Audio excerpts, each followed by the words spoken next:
Kanefa amin'izany rehetra izany dia manoatra noho ny mpandresy isika amin'ny alalan'ilay tiantsika. Romana 9:7-7.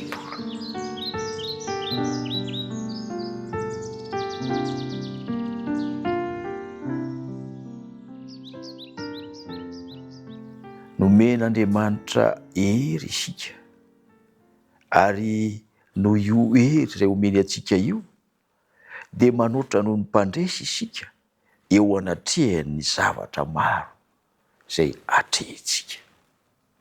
Tsy haintsika ny mamorona izany hery izany, fa amin'ny alalan'ny fanahiny ihany no ahazahoantsika izany.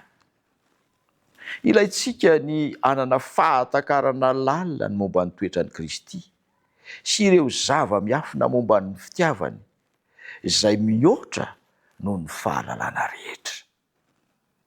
Hoy izy aminao, mianara amiko. Ilainao no mianatra eo aminy ny amin'ny fomba sy izay rehetra netiny nataony mba hahafahany maneho izany hery izany. Tsy misy afaka manampy antsika hanohitra ny famelezan'ny fahavalo afa-tsy sy ny fangorahana feno fitiavan'i Kristy ihany sy ny fahasoavany. Koa antsoin'Andriamanitra ianao mba hitodika amin'izany fahasoavana izany, mba hikatsaka izany fahasoavana izany, anaiky azy ho an'ny tompon'ny fiainanao. Andeha hisaotra an'Andriamanitra isika noho ny fanampiany isan'andro. Miasa izy mamorona olom-baovao ary manohy izany mandra-pahatonga anao ho olona tanteraka arak'ilay iriny eo aminy.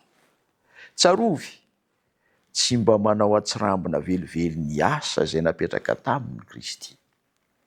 Ianao koa izany asa izany, koa tiany nitondra anao ho eo aminy mandrakariva. Hivavaka isika.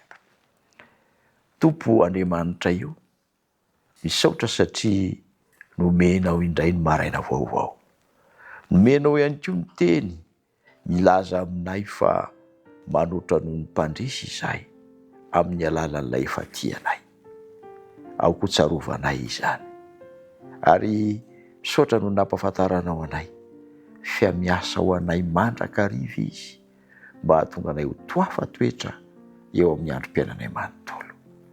Koa apetraka eo aminao ara ny momba anay rehetra amin'ny anaran'i Jesosy irery ihany. Amen.